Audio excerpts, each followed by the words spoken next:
Hey guys, it's Graham. What's cracking? I'm going to blind item a book for you today. Why? Because it's a negative review, but I still got some things out of it. Do you remember, gosh, it was 2 years ago at this point, when I did the epic anti-lit RPG rant? I've since privated that video. It got annoying to catch smoke over it. Every once in a while, like 3 months would go by and some moron would jump in the comments, like, if you don't like lit RPG, you just shouldn't read it. It's like, thanks, dipstick. Like 68 other people have already said that in the comments, but whatever. It's got a lot to do with like why I had that policy to begin with. Like, I generally don't do negative reviews. It's just not worth dumb people coming in and throwing smoke. Same with Red Rising. It's like, no, man, Dark Age was the best book in the series. It's like, no, Dark Age was in fact the most pointless book in the series. You just want to be a big boy. Anyway, what is Graham talking about? The book is not Dark Age that I'm complaining about today. I will tell you what, I'll mention it on Substack because I know none of you actually look at the description and click on the link and go to my Substack and read my longer reviews there. So I'll put it there if you're really freaking curious. What was this book? What did it do wrong? Well, it's a little bit horror. It's kind of like monster horror. The fact that it was horror wasn't why I didn't like it, even though I generally don't read or enjoy horror. It's kind of in like a niche subgenre that I have enjoyed in the past, but the execution on it was just terrible. The first thing that I noticed right out the gate was that the author really just relies really heavily on purple prose. Like he doesn't say anything with 10 words if he can get away with using 18. Especially these kind of convoluted phrases that annoy you when you're listening to them, and you by the time you get to the end, you say like, is that really like better than just saying they went here, they did this? Like, I understand the value of beautiful prose, but if you're trying to write beautiful prose and you suck at it, maybe just don't. Especially because the characters were all college co-eds. It was trying to be, we'll say optimistically, we're going to say that it was trying to be classical horror, like 70s or 80s slasher film horror, but it was also trying to be highbrow or something with the way that it described stuff. And it missed the mark. Like, it was a bunch of college co-eds that get together for a camping trip and they're assaulted by a creature in the woods. It's hard to mess up that concept, but hey, people try hard and succeed at things all the time, I suppose. In addition to the prose annoying me, I immediately hated all of the characters. Like, I was rooting for Jason and Freddy, as it were, right away. There was a little bit of possibly comedic tension, but it never quite landed, and most of my ire ended up concentrated on one character who you could tell that the author wrote him so that you would hate him, but there was a reveal about this character coming that you could see that a mile away. Like, this is what it's going to be, and sure enough, like when it lands, it's like, yep, I'm not at all surprised by this. Like, ooh, plot twist, this guy turned out to be something else. This is a book that could have been clever, and it wasn't clever. It could have been entertaining, and it wasn't entertaining. The concept, the notion of it, seemed entertaining enough to get me to pick it up from the library, but without getting too far into the weeds on it, it didn't work. What was the benefit of this book then? Like, what did I gain from reading it? Well, as I'm working on Answerable Courage, my Thanksgiving epic fantasy novel, one of the central elements of it is that the Pilgrims and the Wampanoags team up to fight an ethereal demon creature that wants to kill both sides. And I've written a couple of passages from the perspective of this evil demon creature, and I've had a lot of trouble nailing the voice down. Sometimes I'm writing it third person omnipotent, sometimes I'm writing it almost like third person, but limited viewpoint from the creature itself. And it's not working. And as I'm writing those particular scenes, like, it frustrates me. Like, something about this isn't right. I got to muscle through it and then come back to it later with fresh eyes. And then I can kind of critique myself and say, here's what you got wrong, dipstick.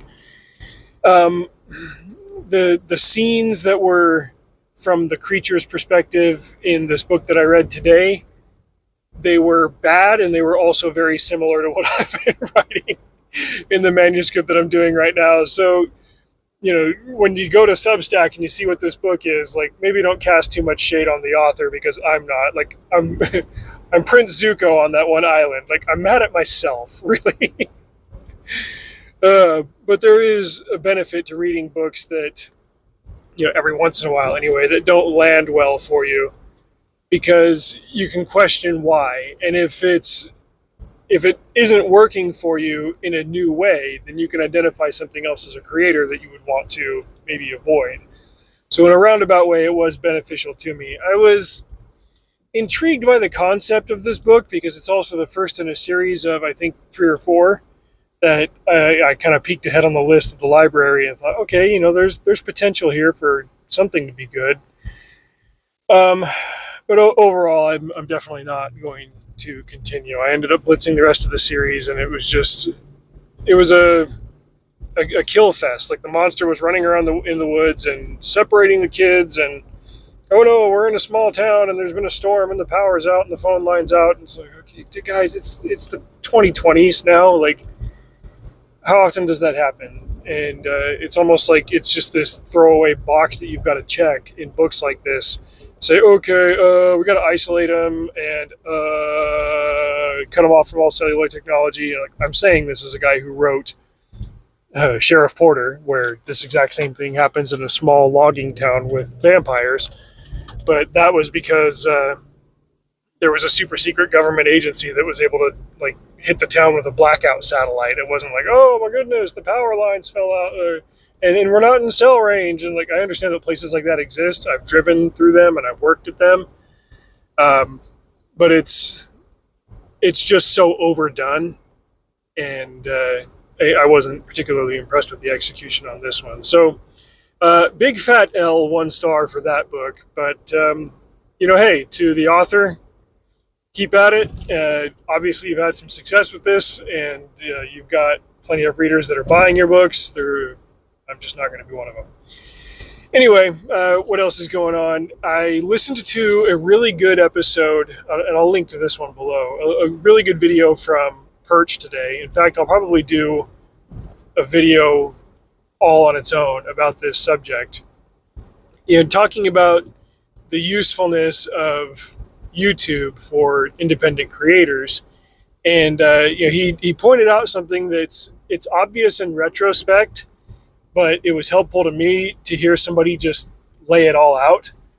What is the objective? If you are a creator, whether you're a writer or an artist or whatever, and he obviously talks in the comics space, and I'm kind of a hybrid channel now, I guess. Like, I do novels, but I also review comics.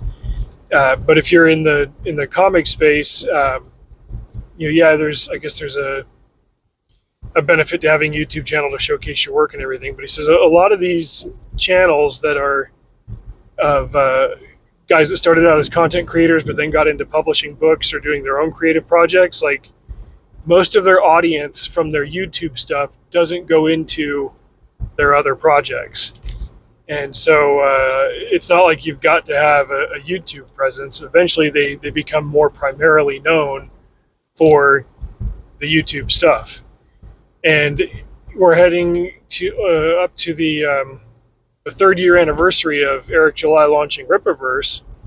And he's definitely had some speed bumps throughout the course of his business there. And he's learning from things. There are some things that he's doing differently, and other things that he's not. He had a controversy in the last week or so that I looked at it and was like, okay, like, this guy's had haters from day one, and I've usually tuned them out.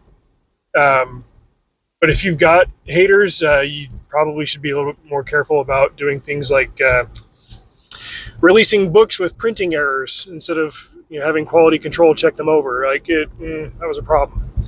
Not just a typo or something. We're talking to, like, a 2-page spread that wasn't printed correctly. Like, you shipped those. And then he got online and said that it was a creative decision. It was like, okay, bro, like, that's not something that I can defend, even as a guy who's enjoyed, for the most part, your books.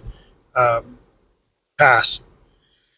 So, looking at guys like that, I mean, obviously, I've mentioned Critical Drinker before. How he's a talented writer and he's very well known for his videos and stuff. But then you go and you read his novels and you're like, okay, you're not a talented novelist, and that's a different thing. Dark Harvest was enjoyable. His Ryan Drake books were not readable, at least as far as my interests go. And who are some of these other guys that are launching comic projects on the side, like, or published books or whatever? It's why I've really not leaned too hard into extensive YouTube productions myself. I'll still do videos where like I hop in front of the camera and show you something from time to time, but what is the objective? Share books that I've enjoyed with my audience, and even if it's small, that's fine. Like, I got a few of you that I know check in pretty regularly. I appreciate that. Thank you for doing that. And if whenever I do one of my Kindle sales or whatever, you decide to check out one of my books, I'm grateful for that. And if you don't like it, tell me. Maybe at least tell me why. But don't feel like, oh well, I enjoy Graham's videos, I better like his. Like, you don't have to do that. Even if you never read one of my books, I'm going to keep writing them. It's just what I do. My whole point here on YouTube is, it'd be nice to funnel some of you, my viewers, into readership. But if you listen to what I'm saying here and you'll end up liking a book that I liked and you find out about it through me, then this channel has fulfilled its purpose. YouTube has gone through several changes over the last 20 years, and individual creators have come and gone. What I'm doing is kind of timeless. I used to have a podcast. I didn't do it anymore because Spotify bought the Anchor app where I was doing it, and that kind of quashed my listens. I went from like 30 listens per episode to like 4. But I get more traction here on YouTube, and it's not even so much about getting monetized and making money off of this side of things. I have always been a reader, and I have always enjoyed sharing a good book with people and talking with people who have enjoyed the same things that I've read, and comparing notes, as it were. That's what I'm here for. I'll close by saying this. I saw this thing on X recently, and who the heck knows if it's apocryphal or true or whatever. It's one of those things that has verisimilitude, so we'll go with that.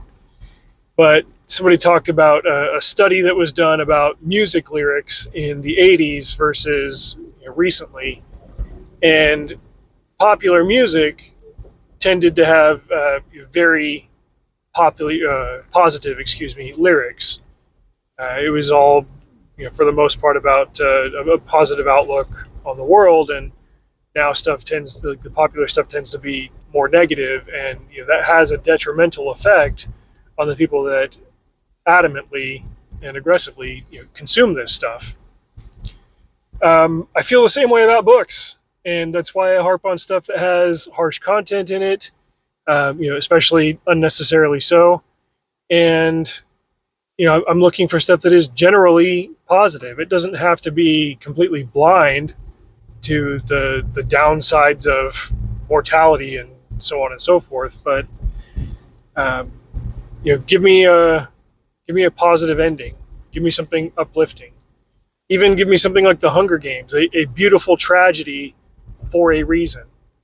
The good guys win in the end, but it does it take a lot of suffering to get there. And I think that's an accurate portrayal of life, of history, of all that stuff. It's why I find such profound value in those books, and why I will keep reading them over and over throughout the course of my life, because they found something real to say, and in an incredible way. I like finding stuff like that in all of the books that I read. Bartimaeus, I reviewed that series about a week ago. The main character of that one, for the most part, is he's not the villain. He's an anti-hero, and the trilogy is about his redemption arc. Him coming to value the kind of things that you would want a protagonist to value. He doesn't for most of the trilogy, but by the end of it, he's like, oh crap, the one person that ever actually cared about me, I let her down because I became like everybody else. And he bucks that trend. Anyway, I'm rambling now. I'm sure most of you aren't even listening anymore. So if you are, put giraffe pimp in the comments. I don't know if you guys made it. Anyway, thanks for listening. Drive safe. See you out there.